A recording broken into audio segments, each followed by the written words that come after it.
appreciate you being here. Yes, sir. My pleasure. Yeah, give us a little background about yourself. Well, Zeke comes from Ezekiel Martinez. My first name is Ezekiel.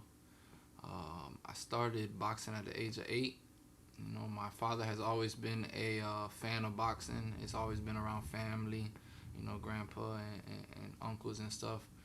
And I just kind of like was intrigued by it, and just one day kind of asked him, you know, can I try?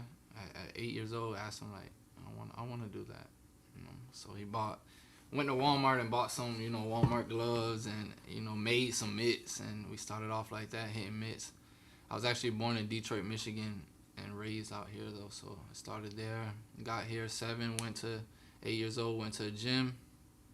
From there on, went to tournaments, got around other team members, other coaches, you know, and just went to tournaments. And At 8?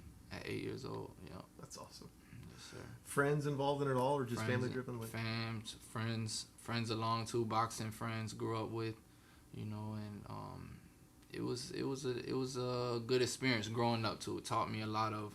I feel that it taught me a lot of things still to this day, you know, that I was unconscious of back then. You know, boxing taught me a lot of just a lot of discipline, just to be able to take some orders from another male. You know, a lot of people have complexities with that. You know, just with boxing growing up, I always been told what to do. You know, go run, go. You know, 10 miles. So yeah. And speaking of that, what is some of the whether it's life advice, ring advice, what resonates in your mind? What do you hear in your head from your coaches of the past and so forth? Well, mainly man, what you need, what you want to accomplish, you have to put the work in. You know, just work. You have to work. You can't accomplish and have a vision and have a goal and not have that mindset of a competitor, of being disciplined, of, you know, other people make me tighten up, you know, other boxers. That's why I like to get around better boxers. I like to get around boxers that have been pro a little bit longer than me, because it shows me, okay, you know, I'm adjusting and picking up things from what I'm lacking in, you know. So it's gonna be a nice journey. You know, I'm 2-0 right now with 1 knockout.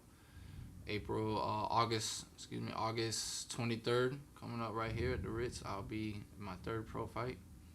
You know, and awesome.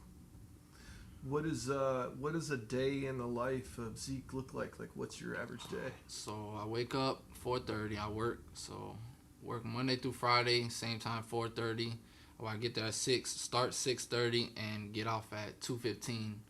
And from there, get to the house, shower, relax a little bit, and get ready for the gym. Go to the gym around 5 o'clock, whether it's my gym, whether we got sparring set up in another gym or another gym, you know, and it'd be done probably about 7, shower, and that's my day. You know, a lot of people, I don't think, realize that, but you know, in a lot of sports, in the professional level, you know, not amateur level, even the professional level, a lot of sports, men's soccer, things like that, all very similar in that people don't realize you guys have regular lives, you have regular jobs, plus you're taking on training efforts and a lifestyle that allows you to be a professional in your sport. Right. You know, it's a full commitment. You have regular everybody commitments, and then you have professional athlete commitments. And I think a lot of people don't realize that. Olympics as well too. You know, people don't realize what it takes. Yeah, it's definitely a lifestyle. It's definitely, you have to be kind of attracted to it, you know, to the lifestyle, to the competition, to the environment, everything, you know, because if you don't, it's every day we deal with it. You know, my dad, man, pick some, man. You know, he'll joke with me like, man, this is hard. It's a lot of work. And we've been doing this for, you know, then cutting weight for the fight, all type of things come in this, you know. Yeah. But it keeps me focused. I use it. I use the pressure, as many angles it's coming from, but I use it to keep it as guidelines, you know. Right. I use the things that's you know, but if it's me, you know, we all human, so I might make a mistake. I might want to do but I utilize like people, scenarios, things that happen, and it keeps me in check, keeps me focused. How do you what do you use for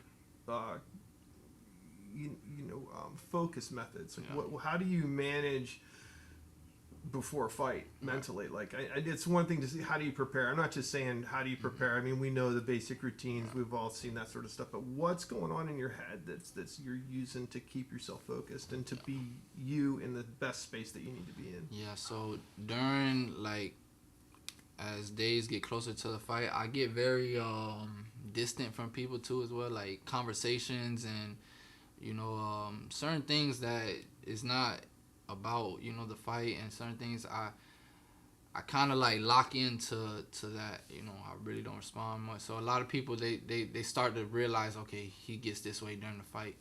I get quiet. I listen to music as well. Music assists with me with building up that like strong focus, and just like I said, I've been boxing since 8 years old, so it's really not another man. We're the same weight class. We're the same. It's not no another man that nervousness or something I can't get over.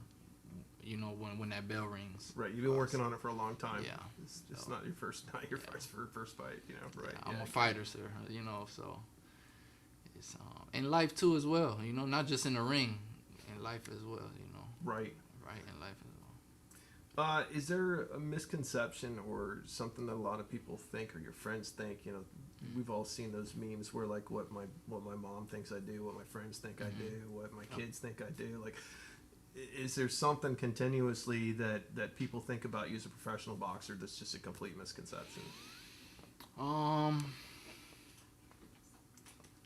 at the moment they think like I'm just getting so much money and stuff like that. They might think quick like, what? How much you? They automatically think you're a professional boxer, like you're getting, So it's business. This is I'm just scratching the surface of my career, So this is it's a sport of business. So it's a lot of other things involved than just the athlete fighting and winning.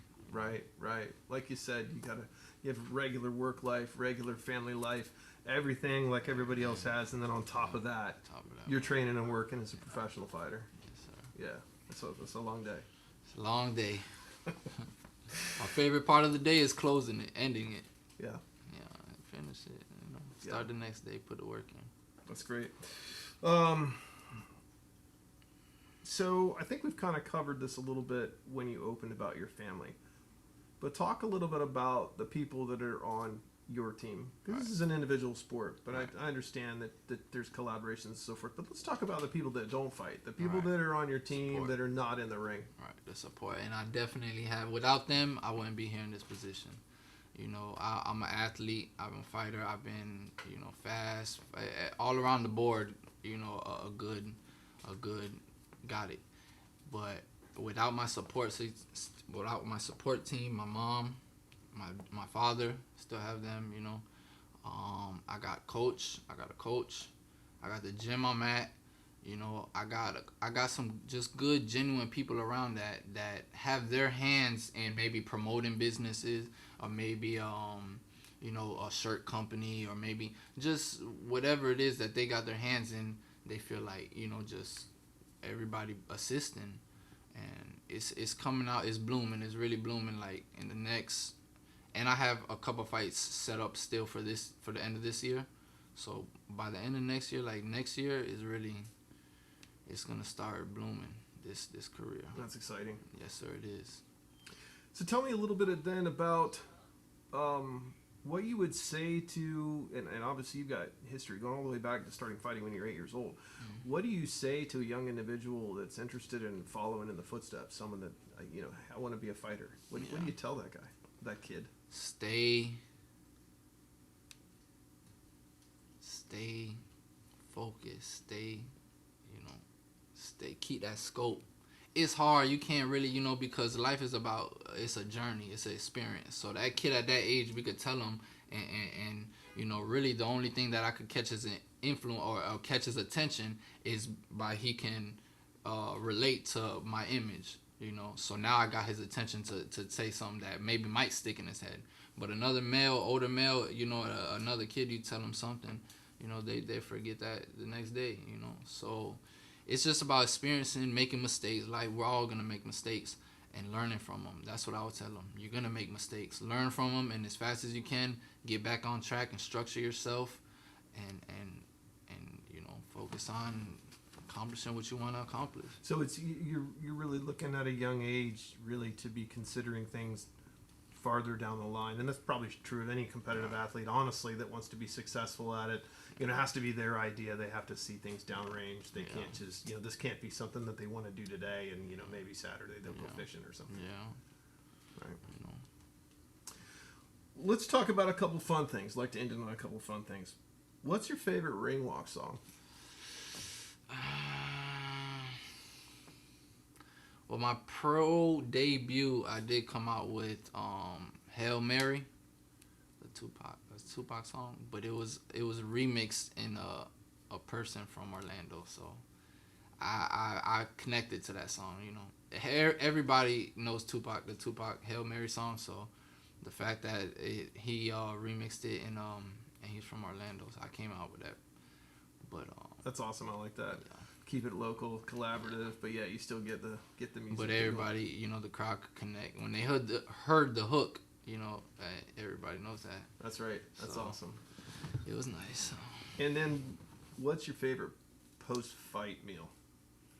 I'm going to say some sweet potatoes and some fish, some type of fish, like salmon maybe. I like it. That sounds great. Yeah. All right, Zeke, we'll really appreciate you taking the time to come in here and talk with us about it. Yes, sir. Looking forward to the I fight. appreciate you. All right, enjoy the journey, man. Thank you. All right, thank you.